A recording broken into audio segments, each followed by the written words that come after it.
It's 7 o'clock, so how about if we go ahead and get started? I'm sure some other people will be wandering in, but I just want to welcome everybody. I'm Steve Kennedy. I'd like to welcome you to our third of our series of philatelic roundtables. We also did a writers roundtable, and we plan to do several more to restoration. If you have any ideas, please let me know, but it's going to be great. Um, and it's all this is sponsored by the Mid-Atlantic Federation of Postal History Societies. We're kind of a new group, but we're dedicated to postal history education and collaboration. So we've been sponsoring some pretty neat things here. Please check out our website. It's just mafphs.org. Plenty more information. And this roundtable will be recorded and available on the presentations tab on the website. So please take a look if you would. I'd like to introduce our panelists tonight. I'd like to start with Scott English. Scott is the Executive Director of the APS. He has extensive management experience combined with hands-on knowledge of the technology that enhances our philatelic experiences.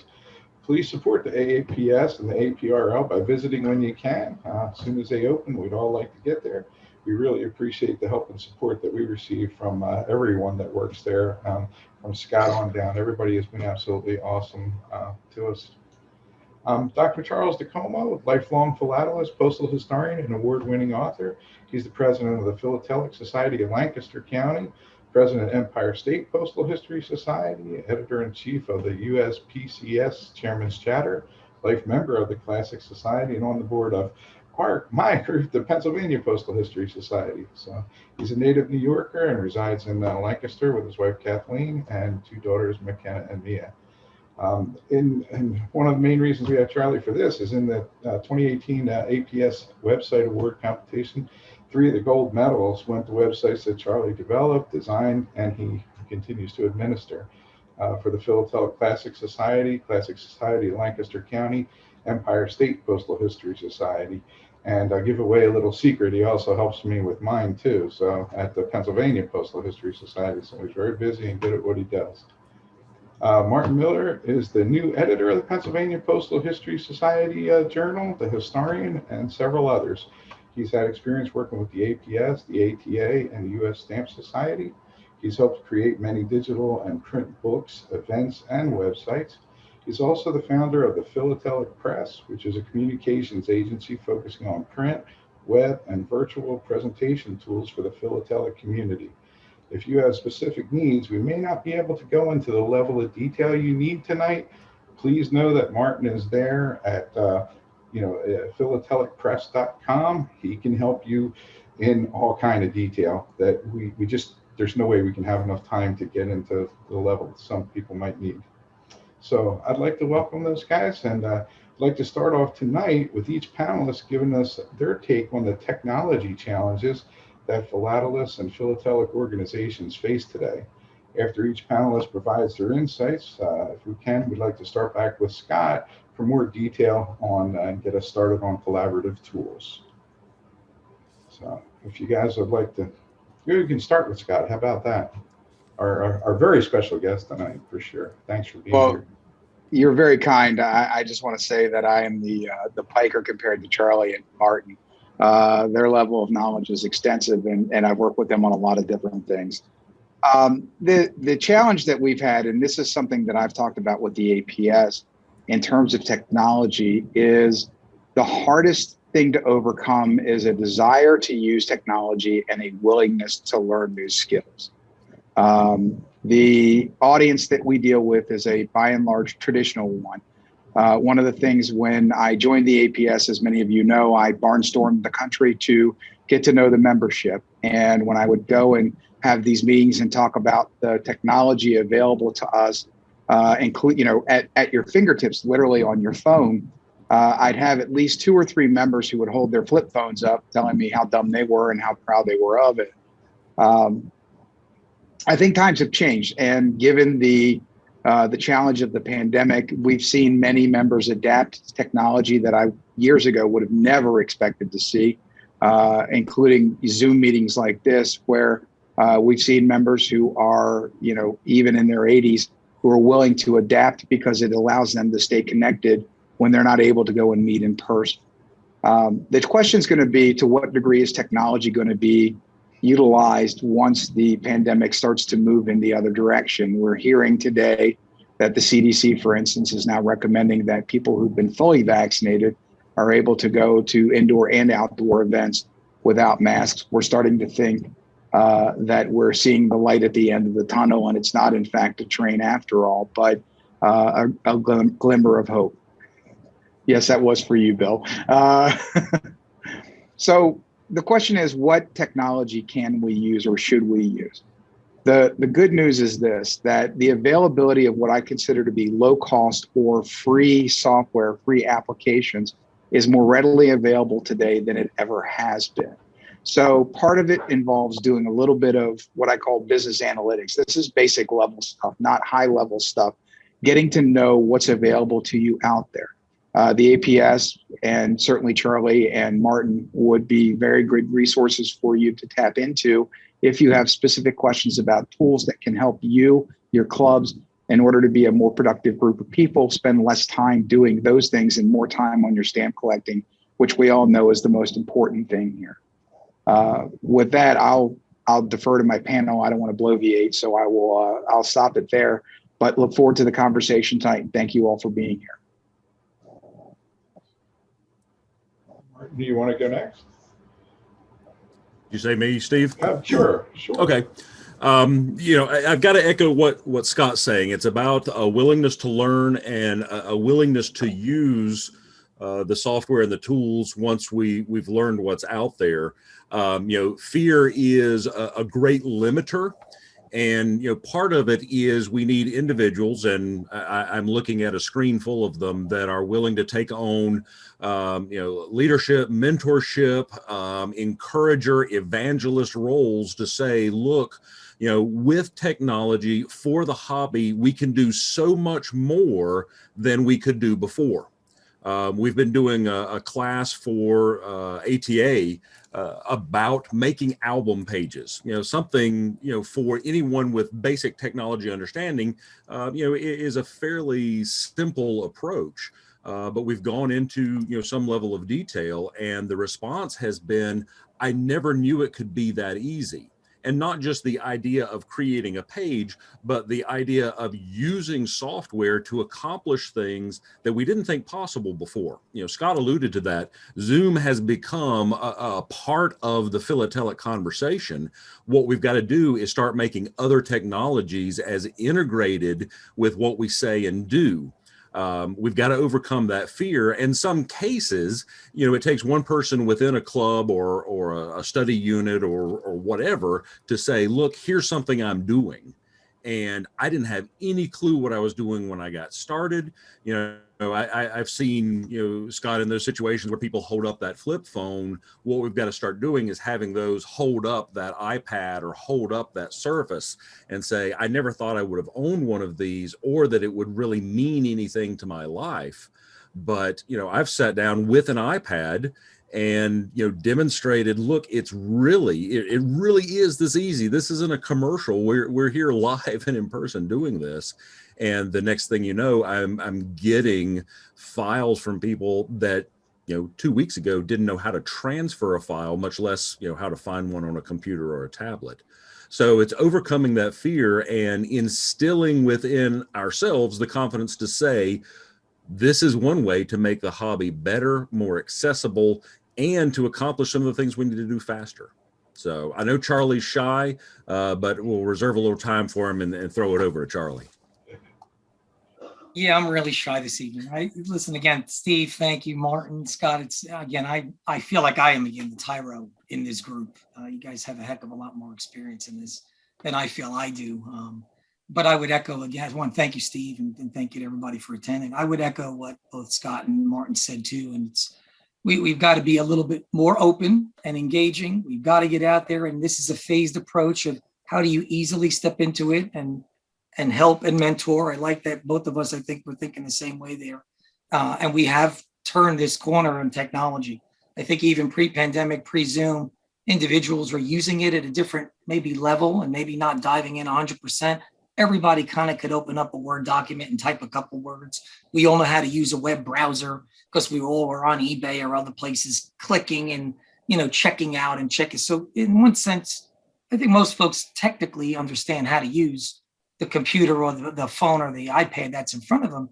I think what we're looking at here is, as we talk about other collaborative tools and ways to share images or files, or in different workspaces, even if we get into publishing or customization of pages, if you want to make an exhibit or just your own album pages. How do we help our colleagues to do that? I've been part here just in our few clubs and sharing that, getting on a phone with the number of our members a year or so ago and walking them through setting them up so that they could have Zoom available on their either phone and just listen, or if we could do the video, set them up for the video. So I have probably facilitated maybe 30 or 40 of those to get our members and any other beyond so that they could join us and we could see them and they could see us. And if every one of us does that within our own clubs or with our other friends or colleagues, I think even as we talked about the pandemic slowly starting to wane and us getting back together again and seeing each other, I think we've found a medium here with this approach.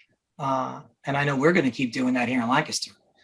Even after we meet again, is trying to figure out how to also supplement our programs and our face-to-face activities by still continuing to have programs like this and then making these available.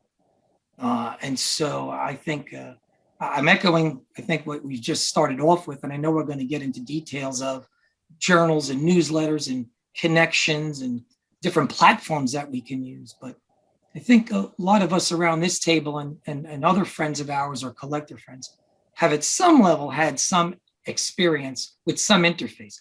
Being in healthcare, I can speak to that as well because we do a lot of education training. We've gone digital this past year.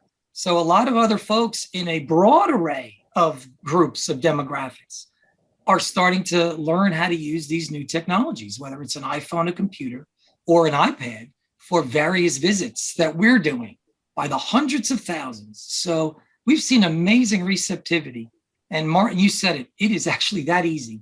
I mean, however you said it, it's really like a couple of clicks and you could have this application up and running and you could be off to the races and joining your philatelic colleagues around the world. We're engaging at a different global level now with folks coming to various meetings from not just across our own country. We've had a few folks join us around some of our meetings from different continents. So it's an amazing way for us to connect.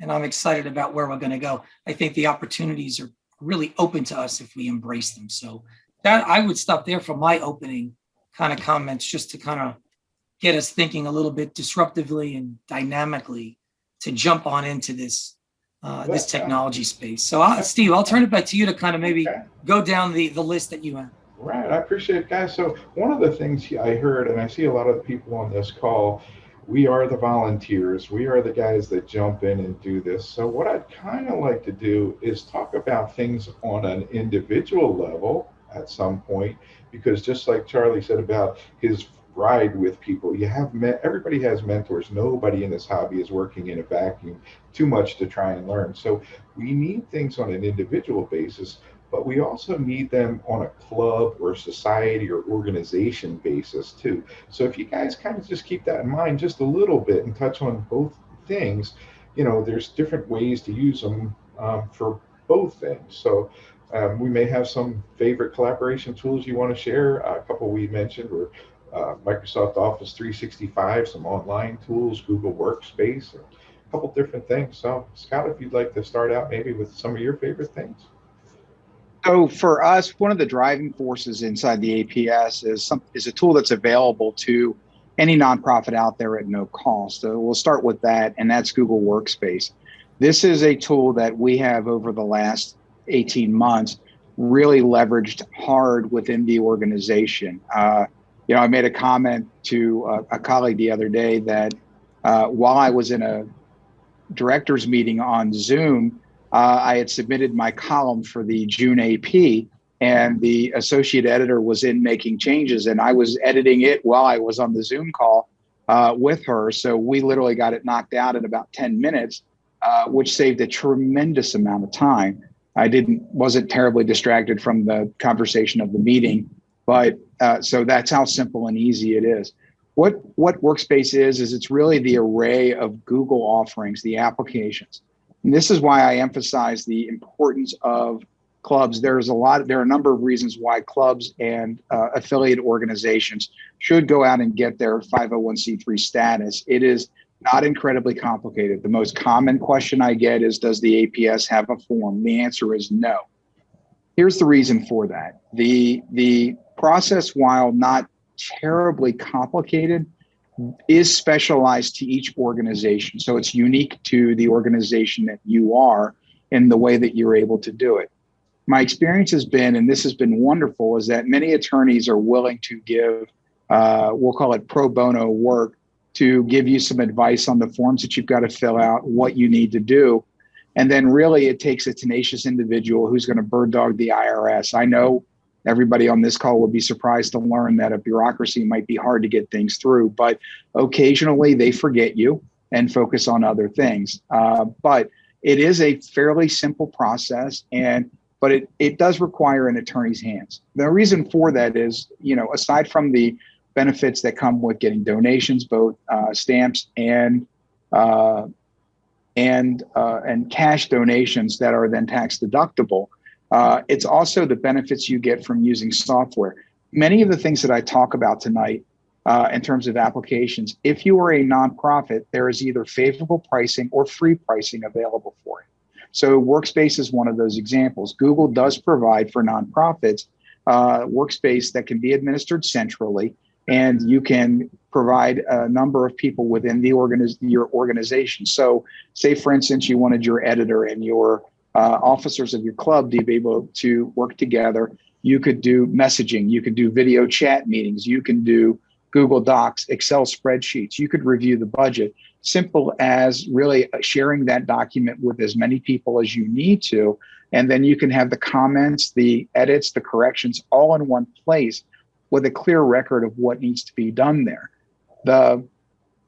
The style of use is very similar to a Microsoft Office product. So if you use Excel today, or Word today, or PowerPoint or Access Database, these tools are going to seem very familiar to you when you use them. But the great thing about it is it allows you to then share that document with other people. Now, what if you're a nonprofit? The good news is if you have a Google account, you can still use most of these tools individually. And so let's use, for instance, you're writing the newsletter for your club, and you have a couple of eyes that you want to look at it just for fact checking. You've got announcements about the show and a few other things that you want to do. Then you're able to share that document with other individuals, give them permission to go in.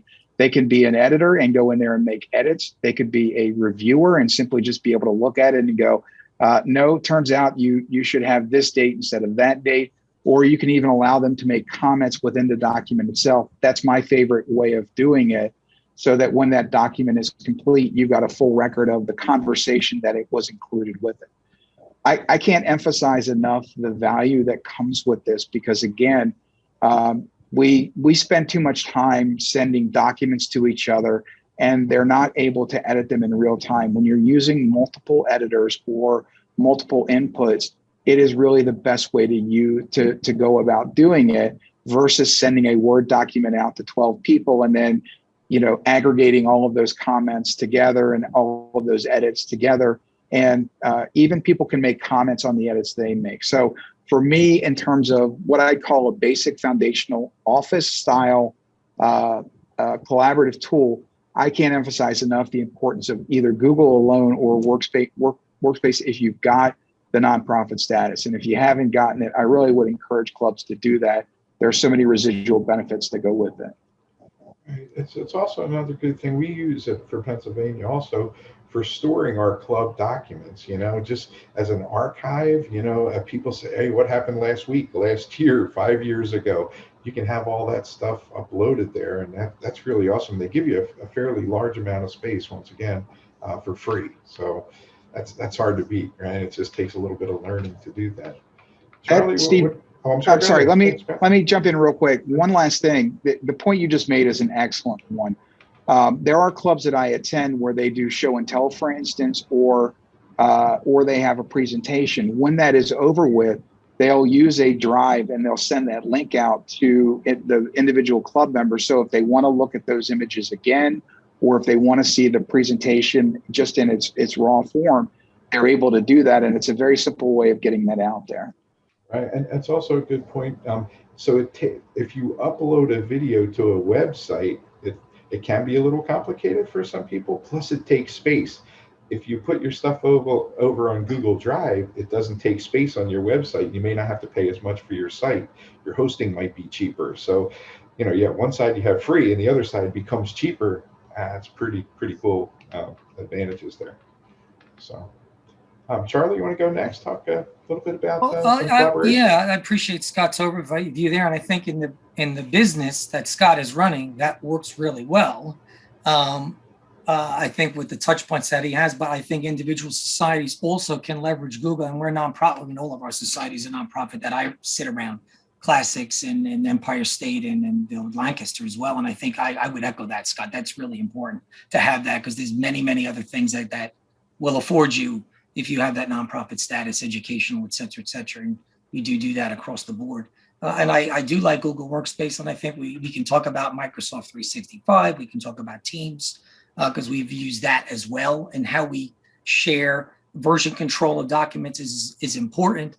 I'm in a space where I don't have that many hands touching it, I think, as Scott was alluding to. So version control is a little bit not as onerous for us, but I use Google as well in Workspace.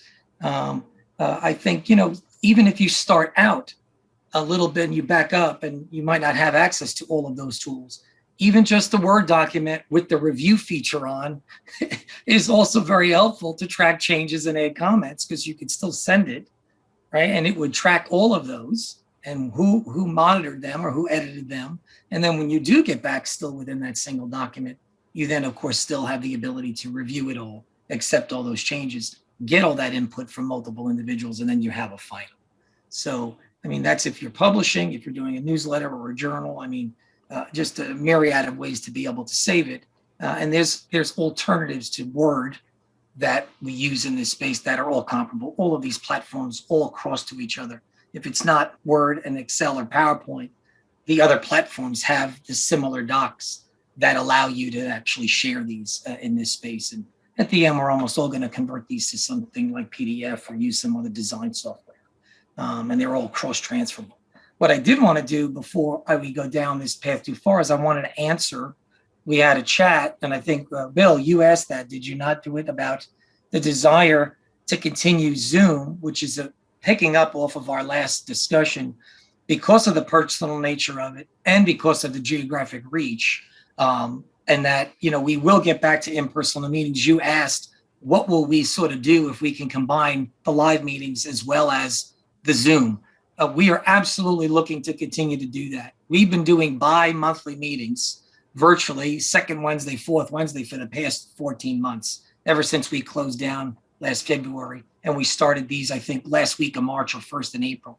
And so we have been talking about, as we start to open back up, of still doing the face-to-face meetings at our club, wherever we're going to be able to find that space. And again, get 40, 50, 60 folks in the room like we were doing the years before, but then do the fourth Wednesday of the month with a virtual meeting in this space to be able to continue to have the broad reach that we've had as we've expanded membership and we've brought in other clubs and even guests to our roundtable for our discussion. We want to continue to do that. We think there's great value in a balance between live meetings and still continuing to do these monthly, every other month, special meetings, pick a day, pick a week.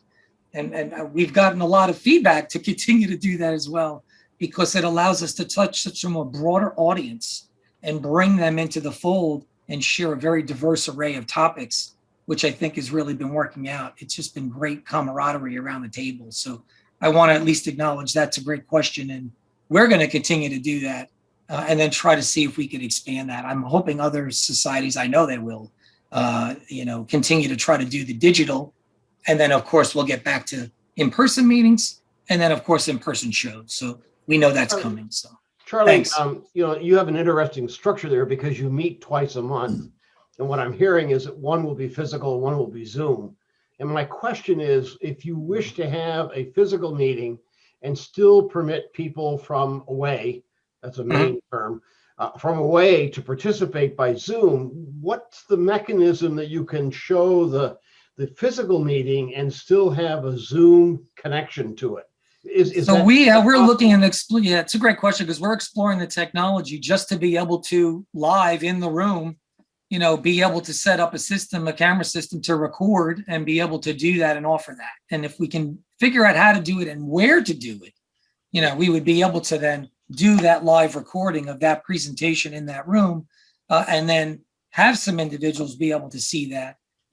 If not, what we've been talking about is we would still do the second meeting Zoom and just do it totally virtual, but we would record that meeting that was live and of course then edit it and then make it available, which is going to feed into part of what I think Scott was alluded to before, and even Steve, as to where you keep your information and what that archive looks like of how you share presentations and or videos and all of that. And I've at least moved to utilizing our website, if you will, which Steve knows about intimately, I think, and others, because that becomes my digital online archive where I like to post all of our material in the public domain. Our newsletters are there, our presentations with the permission of the presenters I put there after converting it to PDF and putting it online, and creating the YouTube channel, which I did almost a couple months ago. Now the videos, thank you, Steve, post-production, we now put those up there, and those are being housed there, and then they're all connected back to our home base, which is our main website. And I've got enough space, which is where we make the investment on that server, to be able to host the website, store our records, our archive, all of our newsletters, all of our journals, all of our presentations, and all of the other things we keep. And then we map to YouTube underneath the Google umbrella, and everything kind of comes together and it's all hyperlinked. So that's one easy way. And I know the next part too is going to be talking about websites, but we've kind of almost gone that route. That's kind of what we're doing on our Charlie, side. Yeah. One of the real problems you run into with what you're discussing, and I've talked to a number of people about this in the Zoom meetings I've been in, is if you have a meeting that everybody's, that you get 20 people and you want to make it virtual too, the guy who's speaking has to talk into the computer. And that's the problem. You can't interface as well. You need to have some way, and I know Joan Harmer of the Collectors Club is working on this, and perhaps he can solve some of these problems. And I know that from my standpoint, I'm attending meetings on the West Coast now virtually. Yes. I do 2 West Coast clubs. I'm quote a member of, whatever that means. And they're going to keep going virtually as well as, but they might have a virtual meeting and then have a normal meeting. And I know the Collectors Club is going to go that way, or supposedly, from what I've heard. So all these things are being considered by a great many groups, and I think it's very positive. And I'm hoping that they maintain this, because I've met so many more people. They were customers, but now they're friends, and that's a big difference. And that's what I'd like to see. And I have a lot of questions about the computer, but that's a different subject. I'll get your phone number and you can get me through some of these things that you make sound so easy that I can't do. Brian, you call me 24/7, young man. I will walk you through it in 5 steps. We'll get you hooked up. Don't you worry about it. Well, give me your phone number. All right. Well, here, 914-450-3791. There you go. I'll give it to you later, LeBron. He's writing it down. I'm in trouble. Before we start with Martin, I'd just like to interject one quick thing there too, just the experience that the Pennsylvania Society had. Some people may say, hey, you're having all these Zooms. Hey, it's great it's going out to all these people, but who's joining? Who's the member? Who's, how are we getting that $25, whatever? I'll tell you what happened in our circumstance. We had some people that were watching our Zooms and doing things. We had 4 or 5 people donate as much as approximately 20 members would have brought into our coffers. So I think it's really good to, you get that word out there. We're not asking people for donations, but they're sending money to us because they appreciate what we're doing. So you don't want to worry about the nickels and dimes when sometimes the big bills can come in if you really do a good job and get, good people out there supporting you. So that I just want to, that's how it worked out for us. It may not for everyone, but we also had Bill Schultz asking, so I don't know. He's a he's a good guy to have in charge of that, right? So how about Martin? What like to add? Okay, there? yeah. Let me kind of walk down two paths. Number one is the Google Workspace. I echo. There's not a whole lot to add there, except that that 501c3 classification is an absolute must, and it takes a little dedication and follow up, and sometimes a willingness to annoy somebody at the IRS. I don't agree necessarily that you always have to have a lawyer involved. In South Carolina, I've established 6 different 501c3s, and with the exception of one that took about 2 years to straighten out, all of them were executed within 4 months. So the process is not terribly complicated. It's more a matter of follow through, being tenacious, and if you pull up the paperwork and go to look at it and start filling it out, resist the urge to be terribly detailed. Answer the question as simply as you can that is accurate for your organization, and that's your best approach. When you get someone that is interested in telling the IRS everything that you do and every idea that you've ever had and why you would be such a wonderful nonprofit, you're in trouble. It will take you forever to get that accomplished. Answer the question with as few words as possible to completely answer the question, and you'll be better off. Once you're a 501c3, go to TechSoup.com. TechSoup is a clearinghouse especially for nonprofits and other types of foundations, not just 501c3s, but all of the other nonprofit charitable classifications, foundation classifications. TechSoup will help you through the process of verifying. So when you verify with TechSoup, verification with Google is almost instantaneous. Verification with Microsoft is almost instantaneous. So it takes a little time. TechSoup actually goes into more detail than those guys do individually, but collectively, if TechSoup will say, yep, you are a certified 501c3 in our world, then virtually every software and hardware manufacturer will recognize you and offer you their nonprofit pricing, and in some cases consulting services as well. I know I'm not a big fan, but I know Dell Computer has consulting services available to nonprofits that have been certified through TechSoup. At least they did, 3 months ago when I looked into it. Okay, I'm going to back up on this path, go down the other path. What we're talking about related to Zoom and the combination of virtual and live meetings exists already. It has been done for years, not related to the pandemic, not on the scale that we're talking about, but it is not uncommon for a business entity today to hold a meeting with about 18 people in the office and 30, 40, 50 outside the office, all with interactivity.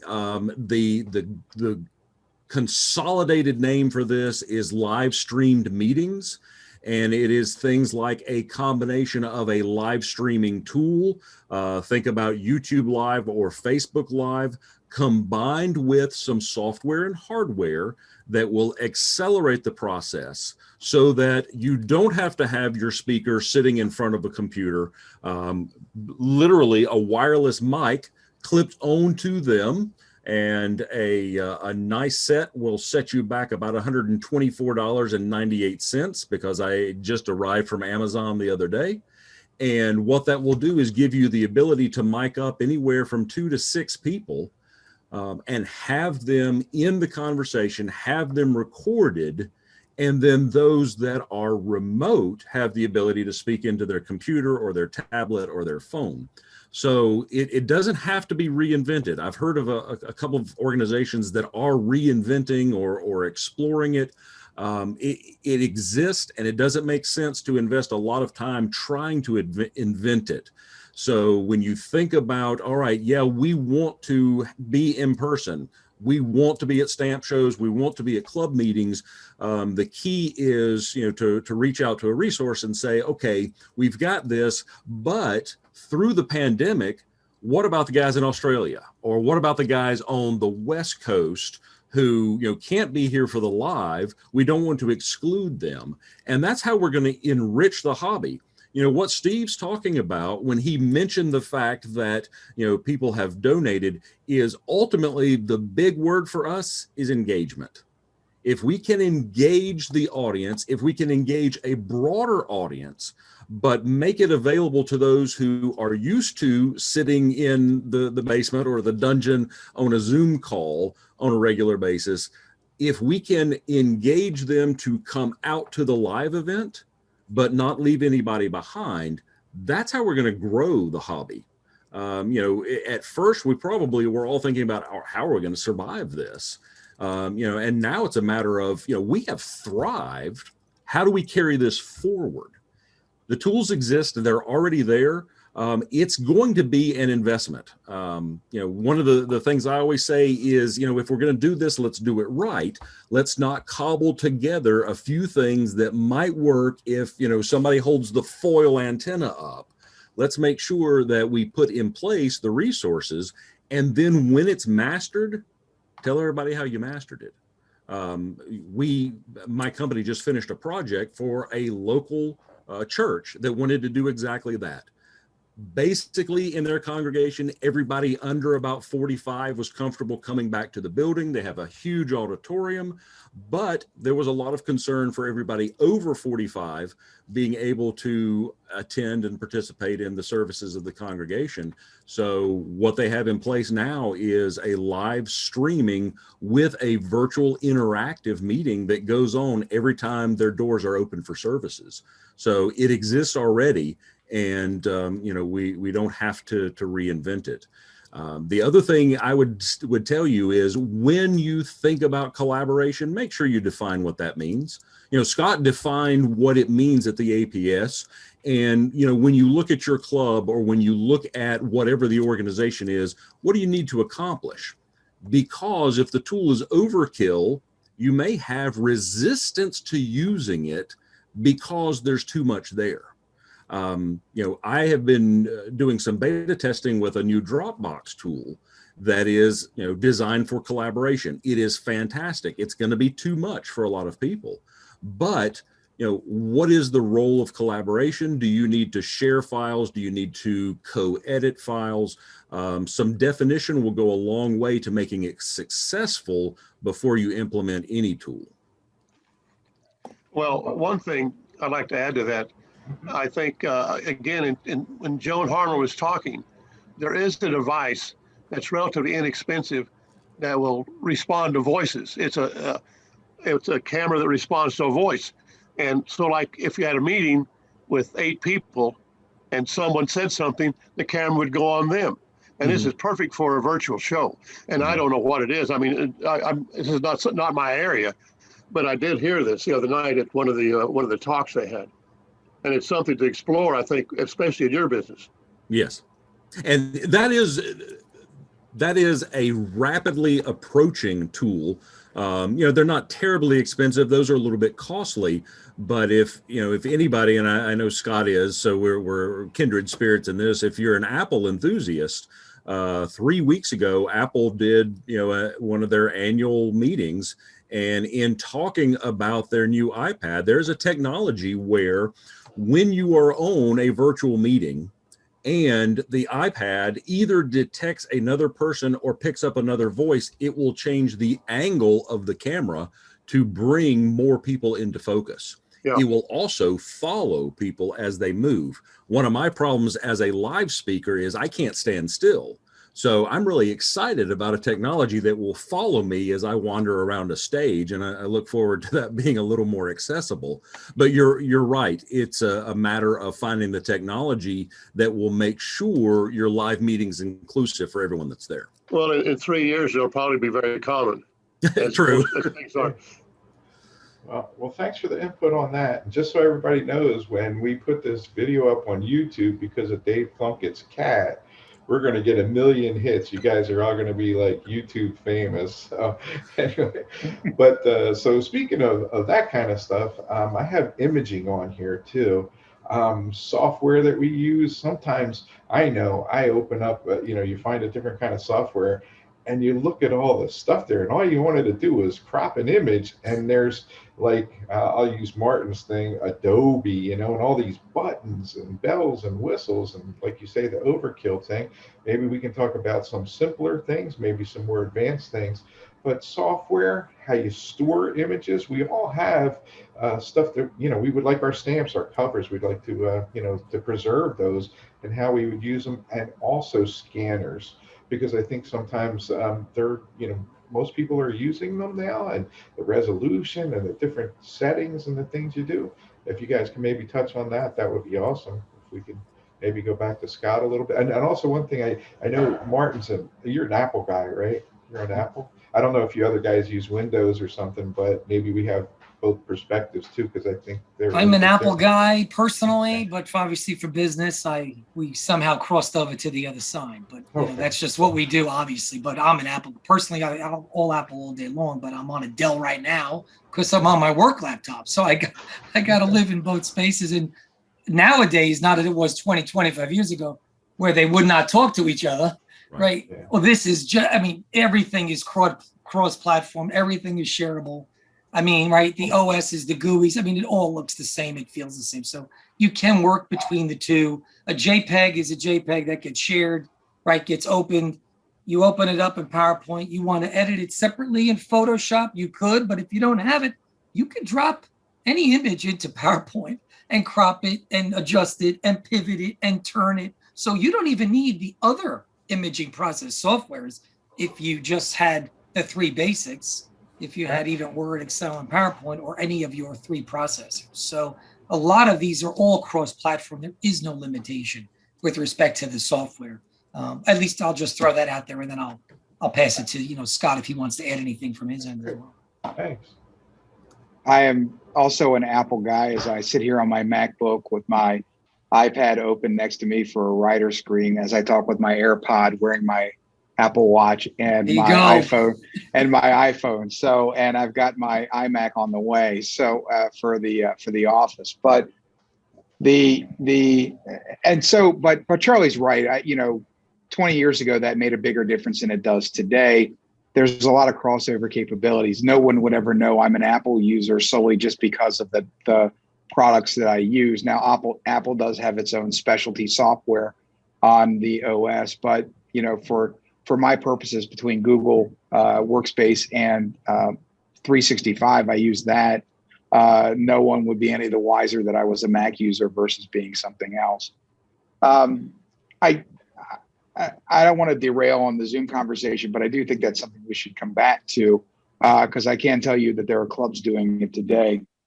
As far as imaging, I'm going to be honest with you, and I'm going to defer to Martin, because this guy did more imaging work for me than I'll ever do for the APS. And so I think his knowledge base is far greater than mine will ever be. He's forgotten more about imaging than I have. The only advice I'm ever going to give to anyone in terms of philately is this, which is there are a lot of tools out there that give you capabilities to change shading, to change shapes, to change size. I want to emphasize one important thing, and that's in terms of the approach. Editing an image is important to cut out noise. But remember, we are a hobby where coloration and varieties do matter. And you want to be very wary of how much you want to alter the color, how much you want to distort the image itself, how much you want to cut out the perfs, those sorts of things. So remember, edit the truth. Don't make it something else.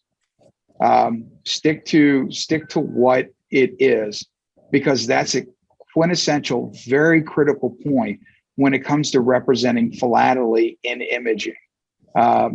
And so that's probably been the biggest source of conflict in terms of at periods of time here about how we make an image look, how much we crop it down. So like I said, the goal is to cut out the noise so that the star of the show, the stamp, really gets the attention it deserves. But by all means, try to retain that detail. Don't correct it.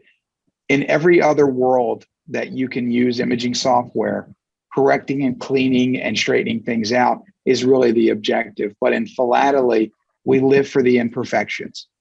You know, one of my favorite sayings is the most beautiful stamp I've ever seen is one I just bought. The ugliest stamp I've ever seen is one somebody else is trying to sell me. So, you know, that is what, but when we're talking about research and highlight, you know, we're talking about philately, just let the truth be there. We know stamps are ugly. We know stamp can be, we know covers can be torn and imperfect. You don't have to clean that up. Let the ugliness show, because that's part of the beauty of this hobby. And with that, I'll defer to Martin and talk more specifically about software. Great point. Before I do that, I want to echo, it doesn't matter what platform you're on. You know, sometimes the interface will look a little bit different if we were doing a screen share or something to that effect. But Scott can tell you, when I was at the APS, on my desk, I had my own personal iMac that I'd brought in, and right next to it, literally the screens abutted the nice 27-inch that was tied to the Dell workstation underneath the desk. And you know, my design is, I don't care what the computer is. I have a preference for things, but the end result is the goal. With that in mind, especially from the days when the Mac was the artist tool, I make a point of saying the Mac does not an artist make. And the key there is, you know, sometimes people want imaging and they have no idea why. So to Scott's point, it's not a matter of you know, necessarily getting really creative with things. The materials, the content as an editor that I have the most trouble with are the things that people have over sharpened. They have anamorphically distorted, meaning instead of scaling proportionally, they have scaled this way to make it fit. And you ruin an image, you ruin a cover, you ruin the stamp, the details are all wrong. So be careful with what you do. And with that in mind, I'll dive in. The absolute best imaging software, short of going to pure workstation software, is Adobe Photoshop. Now, Adobe Photoshop is not a cheap software. So Adobe realized there are people that are not going to pay our full price, and they created Adobe Photoshop Elements. Elements is based on the same software engine that Photoshop is. They've taken out some of the high-end functions, and some of the more complicated processes they've made into one or two click wizard style tools. It's available for Mac, it's available for PC, it's available, I think it's still available for Linux. So if you are a computer gearhead, it's available for the platform that you're after. But Photoshop is the best for many reasons. Number one, Photoshop was built by the people that built JPEG. JPEG is a file format designed specifically for photographs, scanned images, etc. And the people, now, yes, it's a worldwide committee, so there are people from all over the place, but the core were the guys that built Photoshop. So it knows how to maintain image integrity. Yes, there are hundreds of functions that you will never touch. If you just want to crop an image, there are things that are a lot cheaper and a lot easier to use. But if you want the ultimate, Photoshop is it. There are lots of tools from Adobe that will teach you how to use it. There are lots of tools from other people like myself and others that use it that will put that knowledge out there. Hey, if you want to do this, here's an easy way to do it. One of the things I love about Photoshop is you can record actions. What that means is I have a very specific process I follow when this stamp is going to be printed on this page at that size. I have one button on my graphics tablet right here that executes that entire process with about a 98% accuracy rate. So Photoshop is it. Now, there are other tools that are available. There is a very good company called Affinity. They have a software called Affinity Photo, I think it is. Publish, They have thank you. Affinity Photo, Affinity Design, and Affinity Publisher. Those are competitors to Adobe's big three. If you're looking for a graphic design software, as in logo and drawing style images, it's Designer. If you want page layout, it's Affinity Publisher. If you want photo editing, it's Affinity Photo. The nice thing is where, InDesign, page layout from Adobe starts at about $21 a month. Affinity Publisher starts at $24 one-time purchase. So very powerful and, a great tool for that. Imaging carries with it two big challenges. Number one, sourcing the image from a scanner. I will tell you, short of going to a truly high-end pro scanner, the best thing that you can get on the market right now is an Epson 850 Pro, maybe an 850V Pro. It's expensive for a scanner, but you can tell the difference when you do use something like this. The absolute worst things you can buy are anything under $200 from Canon or HP. Now, with that said, HP has some nice multi-function scanner, copier, printers. Generally speaking, the best ones are the high-end inkjets or the color laser multi-function. You can get by with those. But if you have a volume to scan, if you intend to do a lot of writing and want to provide the images, or you want to do publishing, look for a professional level scanner. And then it's a matter of storage. The first rule of storage is back up your backup and make a backup of your backups. The challenge that you're going to find at some point with Google Workspace or any of the free software as a service options is they're going to change how much you can store. I can point to several major universities that were on a free plan, and Google said, you know what, you've got 3 years to transition out. We're not doing the free plan after that. And the university said, oh, Google, you're so cute. You love us. We'll continue along this path. And I talked with an individual last week whose sole job in that university is to figure out how to move 987 terabytes of data off of Google in 90 days. So when you think about storage, there are great options out there, but don't be overly dependent. I've got a lot of things on Dropbox, and I have at least 2 backups of them that I can pick up literally. This one even says Philatelic Journal Archive on it. So I never trust a single hard drive, and I never trust a single cloud for storing materials. One of the reasons I do like Dropbox is what I can do is I can take an old computer, I can set it up over in the storage part of the office, and anytime I put something on Dropbox, as long as the settings are right, it gets copied to that computer. So Dropbox is an excellent tool for that. Imaging could be a 6-week series of conversations. Here are the rules to follow. Number one, buy the absolute best software you can.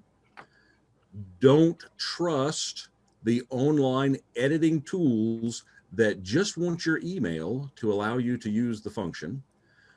Backup, backup, backup. Buy the best scanner you can. And remember, the computer does not an artist make. Those are all great points. I have a quick question for you, Martin. What about compressing photos? Is there danger in that? And also, is it better, to use less space with, the differences between a JPEG and a GIF and things like that? Because those are things we probably all come in, touch with every day. Yes. There are some major pitfalls there. When it comes to an image, if you have not encountered this already, if you pull something off of the web, generally speaking, at the size that you see it, and I'll explain that further in a minute. At the size you see it, it's 72 DPI. I cannot commercially print anything at 72 DPI and not have it look like it's a cartoon image. Now, if you go to, and this is not an advertisement, it is just a place where this is easy to see. If you go to something like HipStamp and you see a stamp that you are interested in and you mouse over it, it will show you a blow up. What that's telling you is that on that web page, there is actually a larger version. So if you see an image that's this big, but you can mouse over it and get a 300% enlargement, that means they've got the file that's out there in a much larger format. So the problem with compression is twofold. Number one, you can save space. Number two, unless you're using very mature software like Photoshop, you can damage the image, because compression, actually the simplest way to describe it is it goes in and it averages pixels. So if you could blow up to the point where you're seeing the absolute finest dot in the file, the software at its most simplest explanation is looking at that dot and the dots around it and saying, okay, what's the average of these? So when you compress, you will always lose information. You will always lose quality. So you have to be very careful with compression. Store it as large as you can. Right now, especially for local storage, hard disks are cheap. So, go buy a huge hard disk. I can't tell you the number of times my wife has said, why would you buy such a big hard disk? You'll never fill it up. I've got 16 terabytes online right now and trying to figure out what I can move off or if I'm going to have to buy something larger. But it is cheap. Store it at the largest size you can and let whoever is going to produce it for you, be it a website, be it the newsletter editor, be it a journal or a book editor, let them compress it appropriately. The other thing that I see a lot of times is people will have an image and someone will say, I need this at 3 by 4 inches and I need it at 300 DPI. So what someone will do is they'll go into their software, they've got an image that's really about stamp size, and they'll have the software just size it up. That's the quickest way to ruin an image. I would much rather have someone send me an image and say, this is all I've got. Because there's a golden little tool out there right now. It's from a company called Topaz Labs. It's called Gigapixel AI. And it is a software that does use artificial intelligence to scale up images. And it will show you, here's what you're going to get. So you can see if it's going to ruin the image. But it is probably the best option for scaling up extremely low resolution images that is available on the market. It's huge software. Every time I have to do an update, I'm downloading about 8 gig of software update, but it is a very powerful tool. So don't compress your images. Keep them as large as you can possibly store them, because it's much easier to let your software scale it appropriately to your destination, or let your editor or whoever's processing the files take care of that for you. When you compress them, you will lose data and you can make them unusable. Hey, Martin, can I ask a question? Sure, David. When I send stuff to Vicky, she says, don't put images in a Word document. Oh, yes. Okay, can you just address what the issue is with the image when I do that? I can tell you what I find. I can't tell you why it happens. My complaint with Microsoft is they are always convinced they know better than the user knows. And what will happen is, generally speaking, if you put an image inside of a Microsoft Word document, about the only way to get it out is to use the save as image. Microsoft will always convert that to a PNG, which in itself is not a major problem, but it compresses it and it also lowers the resolution. The best I've ever been able to get out of Microsoft Word, and I've done a lot of tests just because I have that kind of mindset. I've done a lot of tests of putting enormous files. I mean, 800 DPI, about, 14 inches across. I will put that full size in Microsoft Word. It looks like the same image on screen. I will save as picture for Microsoft Word. I get a 200 DPI ultra compressed ping that is worthless. What Microsoft appears to be doing, and the problem is they do this with their other softwares as well, not just Word, it appears that they are optimizing the images that are placed for printing through Microsoft print engines. And that gets into probably more detail than we need to go into, but it is a significant compression that happens. And I will tell authors, when you're preparing, feel free to put the image in Microsoft Word and send me that file so I know where you think those should go. But I have to have the images separately in their original native file format, size, and resolution, or I will send it all back to you. Microsoft does nasty things to images that are placed. Great question. Bob Noble has a question though, Steve, if we want to see his Sure. hand is up there. That's great. I have a couple of comments. Thank you, David. Good question. Number one, Microsoft is not perfect, and I'm not a Microsoft fan. However, your problem with documents is a problem with your settings inside Word.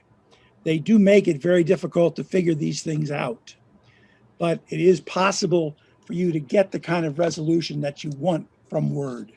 That's number one. Number two, I think Word's too expensive, and I don't think Word's good enough. So what I suggest is that people go to a piece of software called Openoffice. Openoffice is free. It does everything Microsoft Word does. It saves in the same formats. It does PowerPoints, Excel, and Word. So if you are not in the mood to spend whatever it is for Microsoft Word, please look at Apache Openoffice.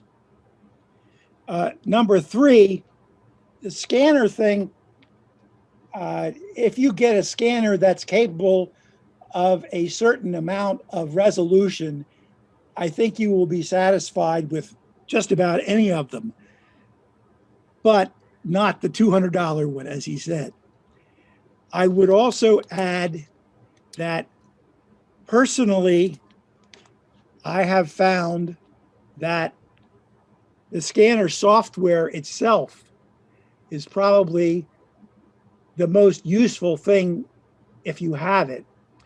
And although it's not free, it's free at one level, I would strongly recommend ViewScan, VUESCAN. It's an excellent scanning software. Works with IBM, works with Mac. You can buy it so that you get a lifetime update. One last thing. According to what I have read, and I'm sorry if this contradicts people, you should never save as JPEG because JPEG compresses the file. If you want to save the picture in a format that is always going to be the same, you should be saving it as TIFF. That's TIFF. It's a lot bigger file. I have found that it is totally successful. There are certainly people that will disagree that JPEG is the best, but TIFF is what professionals use. I'm done.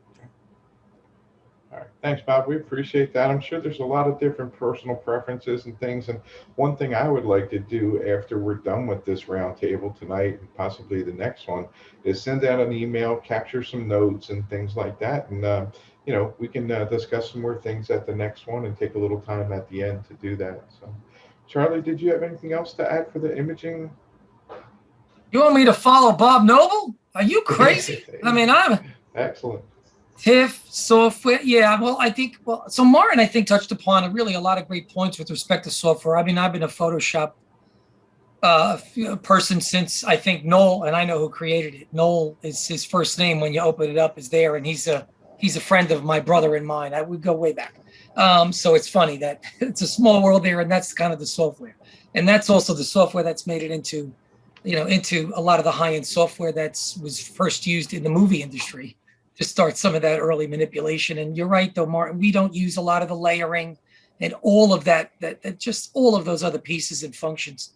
And you do want to kind of keep it simple, but I use Photoshop too. So I echo what Martin. So one thing I should be clear, Martin, maybe we just want to let the audience know too, is, you know, you don't really buy, if you will, the whole software anymore on a disk and have to load that on your computer.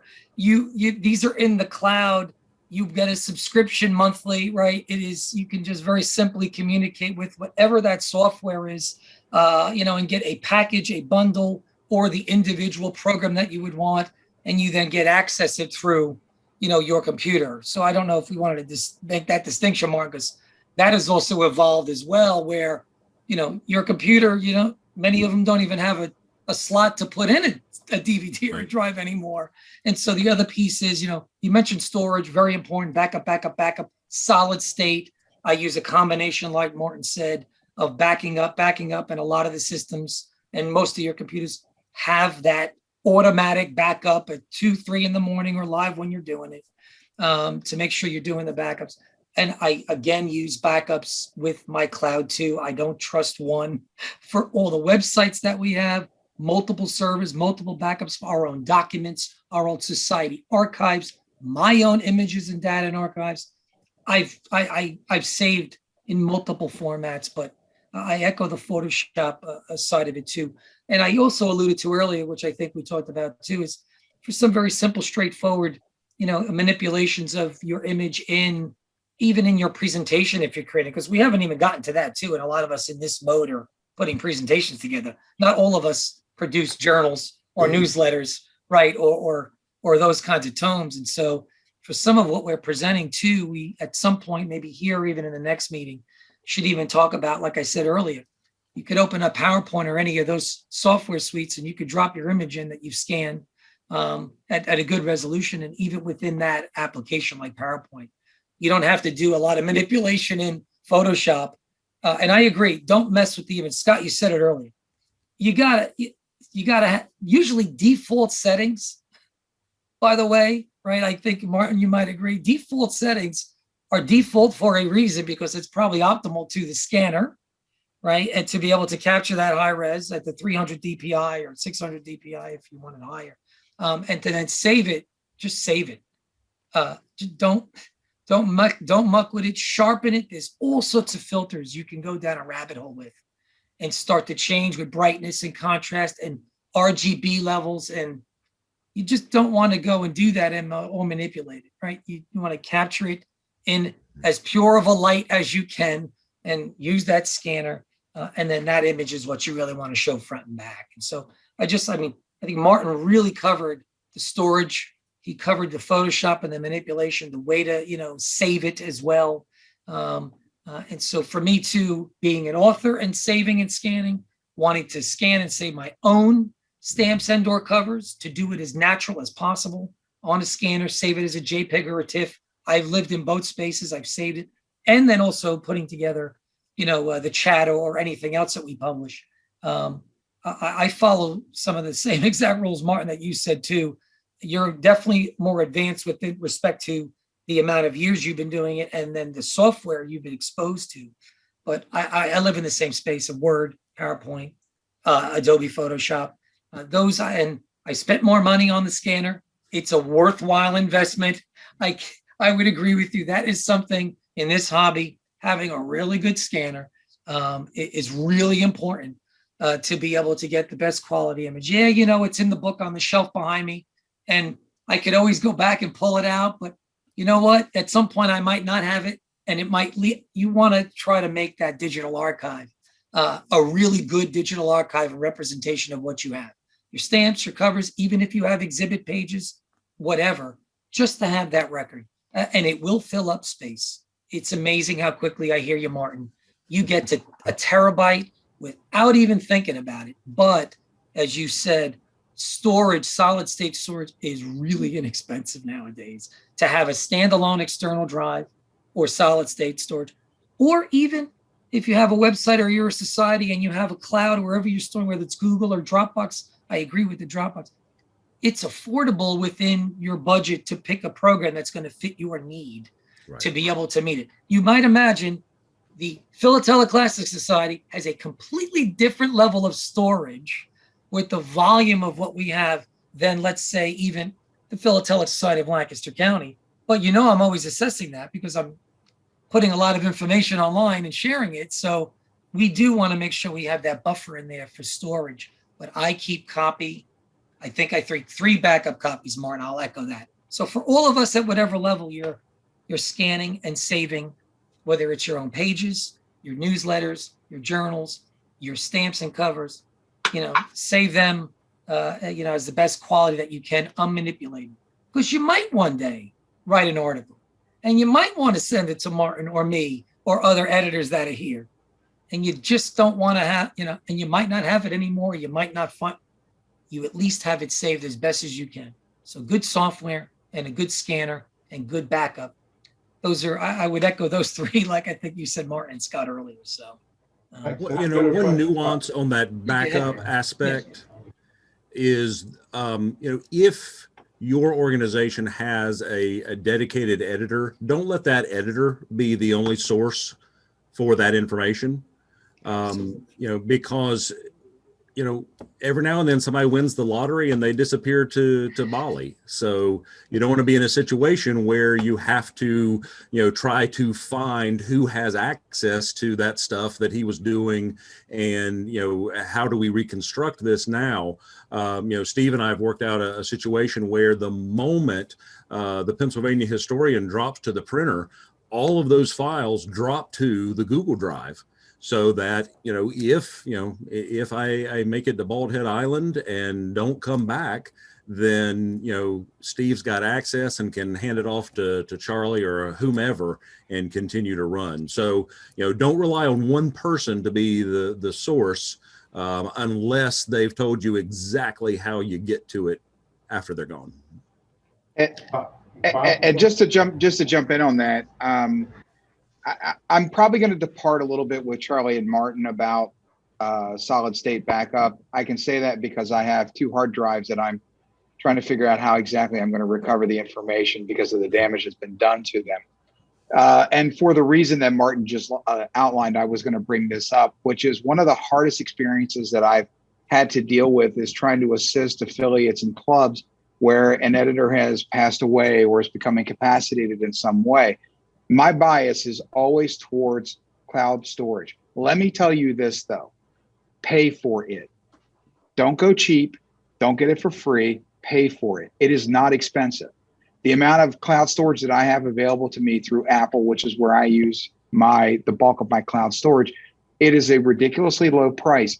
It is insurance. Let me be clear about this. You are paying for peace of mind. It protects the information. It makes it accessible to more than one person. And it makes sure that there's a continuity of business in the event that something dramatic happens. And so, you know, I do have hard drive storage and I curse it every day because, like I said, I've inadvertently damaged one and the other is just an unrecoverable disk for reasons I don't understand at this point. That's not to say that it's not reliable. I'm just probably irresponsible. We'll go with that. But that's why I always emphasize cloud storage. And for the price, it is not bad. And it is, simply put, it is just insurance. The other thing I'm going to say is, Bob, you brought up Openoffice. This is the byproduct of the government's antitrust suit against Microsoft back in the 90s, In 2003, Microsoft agreed to provide the code for all of their applications. And Apache became the not-for-profit that established the open source versions of that, AKA Openoffice. So it is, again, if you're a Microsoft user or you're familiar with Microsoft, Openoffice is, Bob is correct, it is absolutely a very cheap version of basically Microsoft Word. Some of the functionality is different because, as you know, Word has evolved a touch since 2003 to the present. So has Apache Office. No, I understand, but there's still differences. The other thing I'm going to say, Bob, and I think you're right about this, is, but bear in mind, it is not 100% convertible. So that's the thing that you've always got to, the user of Openoffice needs to know what's going to happen if somebody who's still using Microsoft 97. And if you don't think that's true, let me introduce you to about 150 members that I deal with on a routine basis. So just know how to convert that product in the event that they have a glitch in their system. You can walk them through it. I'm not saying don't use it, and I'm not saying that it's going to be the end all be all, but just be able to troubleshoot some issues that are going to come up because of the conversion issues that can exist. So that's just good planning in advance of using a tool like that. But I don't discourage it at all. In fact, we've got laptops here, Bob, where we've downloaded that because we don't want to buy another licensed version for a computer we use 3 times a year. And so we use Openoffice instead, and it works just fine. Simple question, if I may. Go ahead. Yeah. Go ahead, I've heard the message on backup, and I've relied on Carbonite for the last couple of years since I had to recover a drive with Gilware, which was very expensive. When I used to back up the hard drive, there was software, and of course, then it took 3 or 4 days to recover from the restore to get it back on a computer. There's got to be something, and maybe it's straightforward. I'd look for a recommendation on, number one, let's say 1 terabyte of storage. That's probably more than I need. But what software do you use to back up just the files that you're creating and changing on a daily basis? You don't have to back up the whole drive every day, do you, or anything like that? No, I wouldn't think so. No, what I do for local backups, and like I said, I run parallel. The Mac operating system has a application built in called Time Machine. Time Machine makes incremental backups on its own over time. The nice thing about Time Machine is, let's say I overwrite a file, and I remember that on Tuesday, that file was exactly the way I wanted it. Time Machine gives me a visual reference that lets me basically go back in the files to Tuesday, see exactly that file, and say, recover that file. Now, that's not available on, if you're a Windows user. For Windows, what I would use is a synchronization software. At one point it was available for Windows, a tool called Chronosync. I sometimes worry that they have concentrated only on Mac in recent development, but Chronosync is one of the most reliable tools to look at 2 hard disks, your backup disk and your working disk, and say, okay, here are all the files that have changed. Those are the only ones I'm going to move over. Good. So, every day about 2 a.m., my Chronosync runs and does exactly that. And then, like I said, I also have a backup scheme using Dropbox so that I get the cloud storage that Scott's talking about, and then I get yet another local copy of it because Dropbox will push it to that other computer I've got set up. Does a local backup confuse the cloud backup in any way? No. Okay. No, now because I keep them separate. On most systems, Dropbox shows up as a folder, like your documents folder. Oh, right. Would show up. So I physically drag it into the Dropbox folder.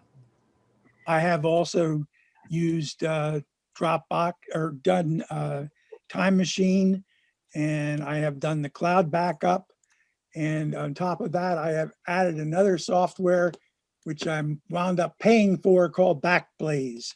So you can go out and buy these things, and they'll back up for you on the web as well. There's a myriad of companies that do this. If you have a Mac, you have two very nice built-ins. Microsoft has something like Time Machine. I'm not sure how it works, but there is something that you can use. Well, I'll try and look that up, Bob, and try and include it in with links when I send out an email. So I'd like to get to probably what can end up being our last topic for the evening. Last week or so, I had a request, the Philadelphia Stamp Club. They needed somebody for their newsletter, right? First thing I said is, do you want it to look pretty, or do you want it to, contain the information? Because I can do it fast if it might not look pretty. Lancaster, your newsletter is amazing. I mean, there's little boxes, there's stuff everywhere, and I could do that, but it's going to take a really lot of time, right? So we've seen all different levels for journals, newsletters, and even presentations. There's all kind of software for that type of stuff.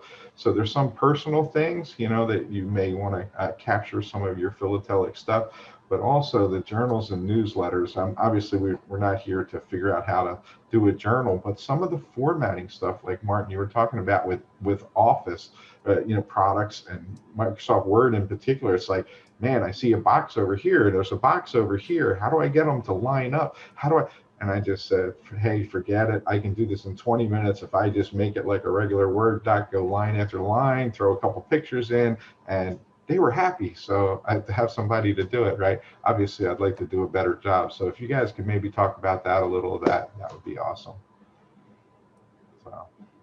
So, one of the things that I suggest often is for you to look at, and when you're doing layout, is finding, there's ample opportunities. And I mean, I'm talking basic ground level grassroots newsletter. I'm not talking about doing a journal layout or anything like that, but there are available templates, if you will, that allow you to go and pull them down and really use as your model for creating a newsletter.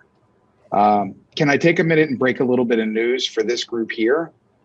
So I heard this referenced earlier about the website competition and the newsletter competition of the APS, which many of you have participated in, and it has been discontinued. In the June issue of the AP, we are announcing that we are bringing them back because we want to be able to help stamp clubs. And this is the first time it's been said out loud anywhere outside of the American Philatelic Society building. So Thank you, Scott. You are getting breaking news, but we're bringing them back because we do want to be able to help clubs look at different models that they can use for templates to create newsletters. We can get into the discussion on distribution itself, but I start with the very simple. If you just do a simple search, you can find some very good and useful templates to start with that convert to Microsoft Word or whatever you're using. That will allow you to do simple setup, simple layout for newsletters. Now, if you want to get more complicated than that and start doing imaging layout, believe me, the newsletters I see are varied in their delivery. But it's really up to the different groups that you are, and the editor's time, if you will. The other thing I want to throw into the conversation is, how are you distributing it? I think that's got to help dictate what that newsletter should look like. So for instance, if you're simply going to use an e-newsletter and not send one out physically, I really would suggest exploring something like MailChimp, which is an email delivery service. And here's the great thing.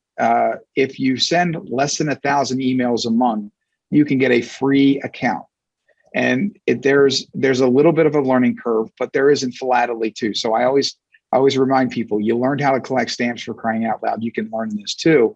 But once you get a good template newsletter together, that is something that you can then deliver on a routine basis. The North Toronto Stamp Club is probably one of my favorite users of MailChimp as a newsletter format. They send that through and it is incredible. And honestly, the editor, now he may have been downplaying it a little bit, but the editor of the newsletter there said, oh no, it took me like a half an hour to use this and set up the distribution list and get it out every month. It's not really that complicated. Now, I don't know if that's true or not in his case, but if it is, God bless him. But it really is not largely time consuming, especially once you create that template and you've got something to use month after month or week after week, however you frequently send it out. So those are my 2 comments for the newsletters.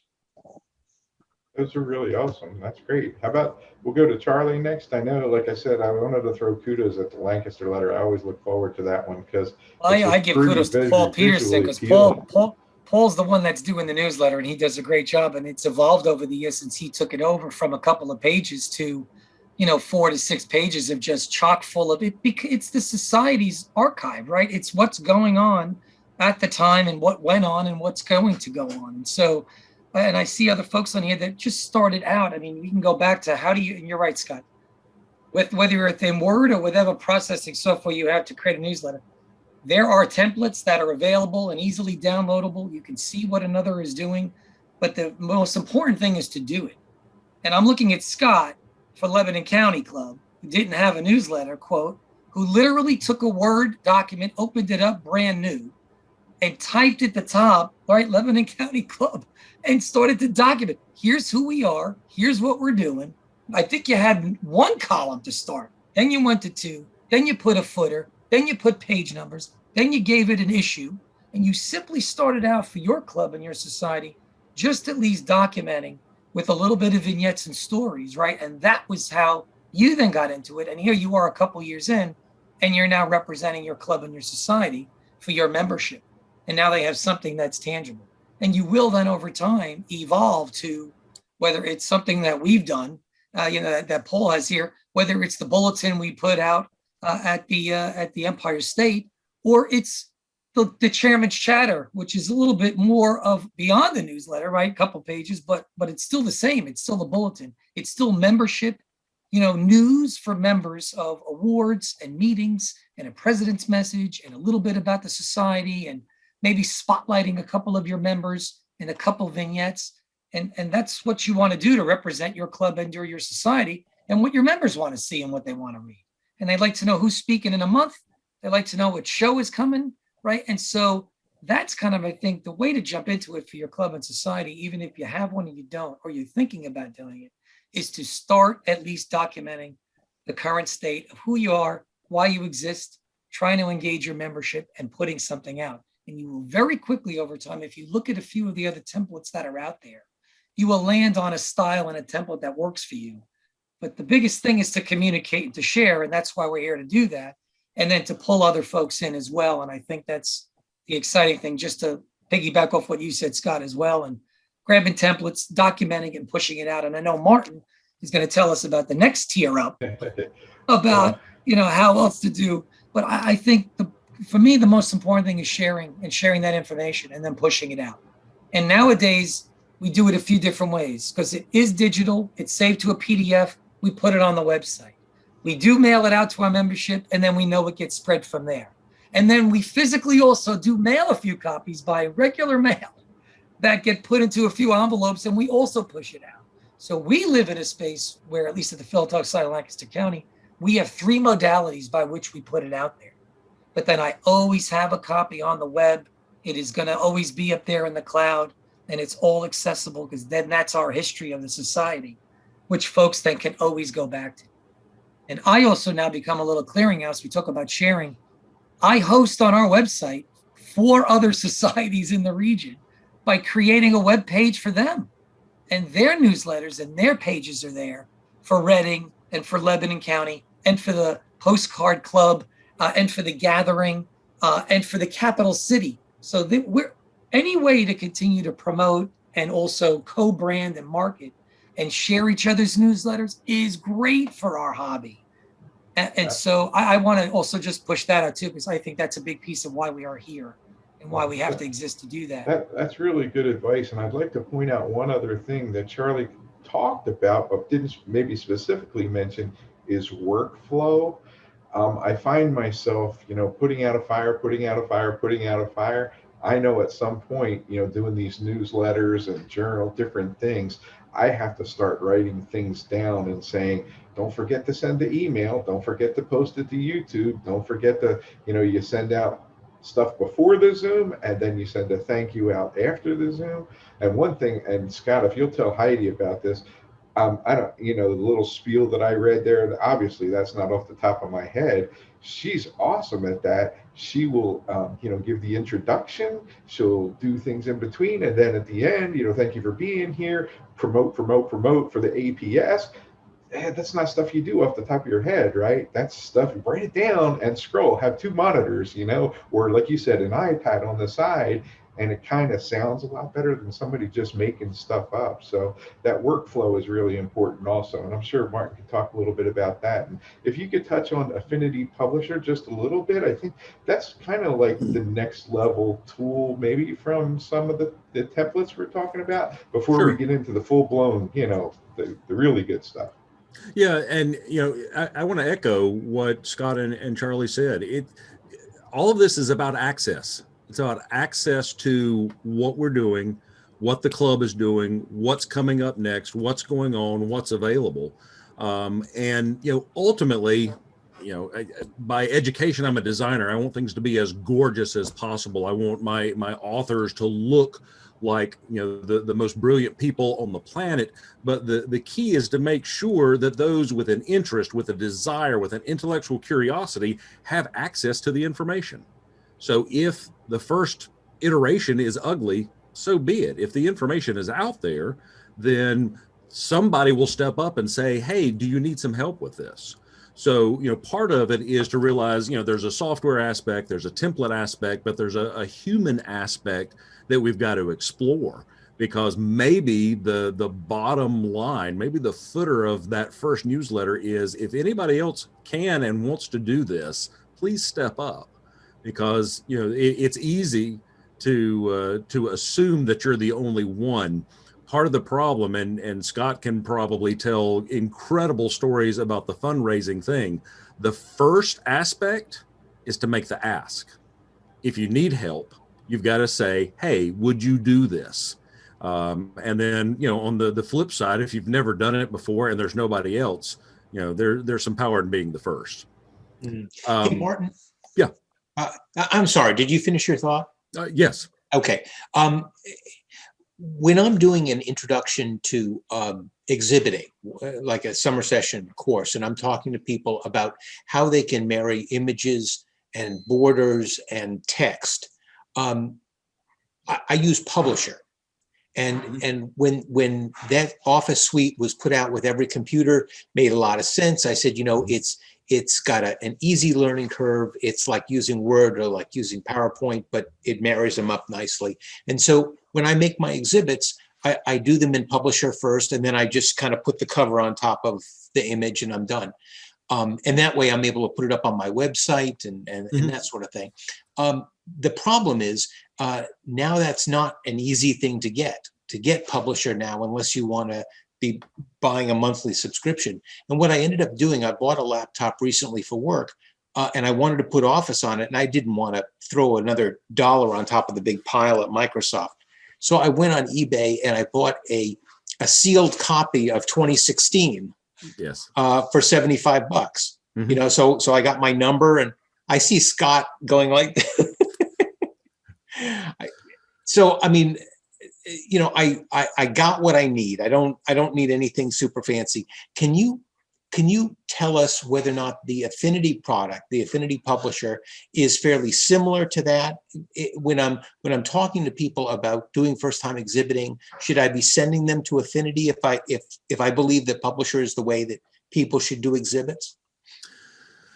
Well, to your point, you've got to remember that enough is as good as a feast. InDesign is a feast for a designer. Right. Publisher, And I have personal bias. You know, I come out of the print industry, and you know, when we were trying to sell pre-press equipment, if someone brought us publisher files, you know, that disqualified them. Basically, and I don't mean that. You know, I think we know each other well enough that I can say that without offending you, David. The rule of thumb is you buy the tool that will get the job done that you need done. Right. So, you know, I hate publisher, but it's a bias. It's not because publisher won't do what I want it to do. It's, you know, that's not the way I was raised, so to speak. It's because you're elitist. Exactly. Yes. He's just smarter. So, you know, to me, the part of the path to take is to encourage people to explore the tools that they can use. If someone's been using Publisher for 3 years, I wouldn't try to introduce anything new. They know the tricks. They know the quirks. Publisher produces some bizarre PDFs, but for 90% of the people that get those PDFs, they don't know the difference. A commercial printer is going to go, oh crap, he sent me a Publisher PDF. So, you know, if it does what's needed, the solution is fixed. Now, if someone has not adopted software, and they're not going to need basically professional level software like Adobe provides, Affinity Publisher is a fantastic option because it's cheap. There was a gentleman that was working. He had been given a bunch of InDesign files. He had paid someone to do work for him, very pleased with it, but didn't want to pay more and needed to be able to work those files. He said, I don't know that I can learn InDesign. And I said, well, you can, but here's an option, because Affinity Publisher will read InDesign files. It is very inexpensive. So, you know, basically for, you know, the cost of a fast food meal for you and your wife, you can have Affinity Publisher and decide, you know, if that's the tool for you. I always recommend exploring options and think about where you want to be, not where you are right now. Because there are a lot of folks that say, okay, here's what I do. Think about it from what do you want to do? Because, you know, being realistic, Affinity Publisher is significantly beyond what Microsoft Publisher will do. Where do you want to be will help answer that question. So if someone is heavily invested in something, I don't try to steer them off of it. But if they have not made the investment, I say, where do you want to be and what's your tolerance for learning software? Well, I think when I'm talking to people about being a first-time exhibitor, they have a couple of different anxieties. One of them is about the material and you know, telling the story and that sort of thing, and then there's the software issue. And I want the learning curve for the software to be as minimal as possible. And I understand I'm talking to a guy who does, you know, print work. Obviously, you know, the things that I'm sure from your perspective, it's worth spending the time to learn how to do something and do it right. And I get that. But for the vast majority of people that are going to be exhibitors, what should they be using that is an easy learning curve for them? Is there something other than the Affinity that you think would be I think if I were in your shoes doing the things you do to try to help introduce people to exhibiting, I think I would invest in Affinity Publisher. Okay. The learning curve is there, but where with some softwares, part of the learning curve is getting over the frustrations. With Affinity Publisher, it is polished enough that the learning curve is learning execution, not quirks. Okay. So I think it would be a very good tool for you to be recommending. Okay. And you know, it's the people that I've recommended it to at all levels of user savvy have been very pleased with the outcome. Okay, I didn't mean to derail the conversation here, but actually, I think that for some of the clubs doing newsletters, that kind of desktop publishing may be the kind of thing that they want too. I mean, maybe Affinity is something that makes sense for newsletters. Mm-hmm. And to Martin's point, I mean, I don't want to say you're only out $25, but I mean, it's $25. I mean, that's as within reach for a robust publishing tool as you can get. And you may never need all of the functionality, but I mean, typically people are going to tell you to buy something far more expensive than that you'll need even less of the functionality of than you would with a product like Publisher. So it does make a lot of sense. And honestly, I mean, look, I say this always, in this day and age, if you can't find free tutorials on things, you aren't looking. Right. Every software application creates, tricks and tips and how to make, how to use it better. It's really just a matter of your patience and your curiosity. And I'm going to say this, we've said it a couple of times tonight. I'm going to say it again.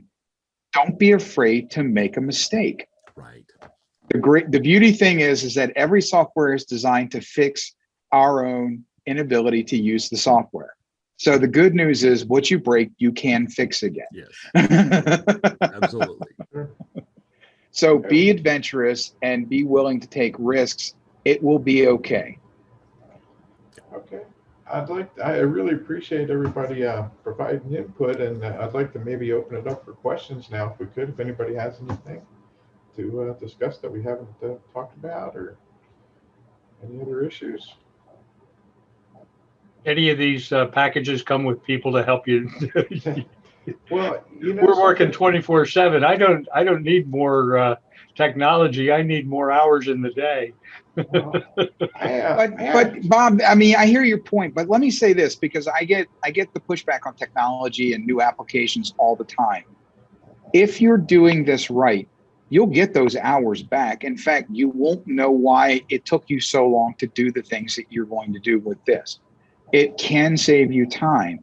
You have to invest a little bit up front, but believe me, 2 hours today will save you 100 hours over the next year, and you'll be thanking us for it. Scott is absolutely right on that point.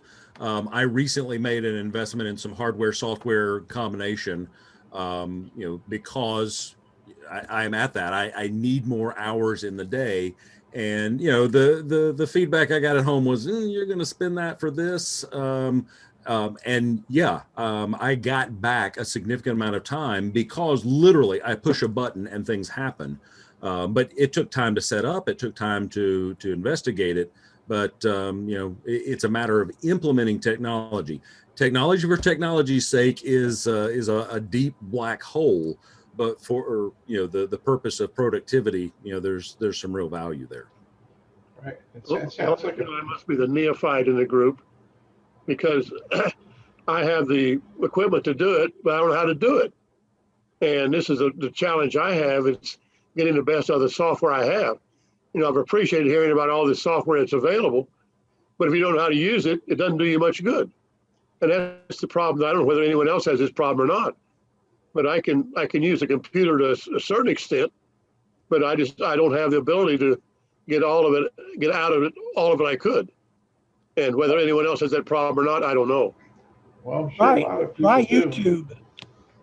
Yeah, YouTube is a good resource, but another great thing is I've been taking courses from the ATA, the APS all along this year. That album making course, in case I could make it, I spent whatever it was, $25. I haven't been to a single class. However, I know I can go in and see the recordings now if I need to do that. Same with the APS. I pay for courses, like you say, it's only $25. That's the way I look at it. I'll put that $25. I can go back and do it when, if I'm available 10 o'clock at night, not 7 o'clock at night, I go back and do it, and that's how I can learn it. So maybe the APS or ATA might want to do a newsletter course. That would be great. I was talking with a group that had the same concern. A lot of their membership were older. They were not accustomed to computers. They were not comfortable with computers, but they wanted what was available through the use of technology. And I know this is a very isolated example, but it may be something we can learn from. One of the members had a grandson that was working to be an Eagle Scout, and went to him and said, "Hey, can you design your Eagle Scout program to do this type of training thing for us?" And he said, "Well, I don't know, but let me ask." And the result was this group of about 15 people got their very own personalized tutor who lives it. I mean, the kid doesn't consume information if it doesn't come through some item of technology, and had the opportunity to be recognized for his work as a scout, but conveyed information in a non-threatening way. Sometimes if we look at each other, well, I don't want him telling me how to do this. But if we look at somebody that's, 30, 40 years younger than we are, it's a little easier to take that, because we know that's the life they live. It's not the life we lived. How about 60 years younger? Well, we're all here for you, Labor. And you just shoot an email. You have Well, it's all so of our funny. ears. One of the real problems I had is I made a presentation the other night, and the guy wants me to send the PowerPoint to him, and he said, "Oh, it's so easy," and it probably is, but I have no idea. I've tried everything I can. I've spent a couple hours trying to do it. It's just frustrating, and I'm sure there's other things like that I can't do. Well, I can do a lot of things on a computer, but I can't do all the quote easy things that take no time. Well, let's give one tip we've been given at every one of our roundtables. WeTransfer.com.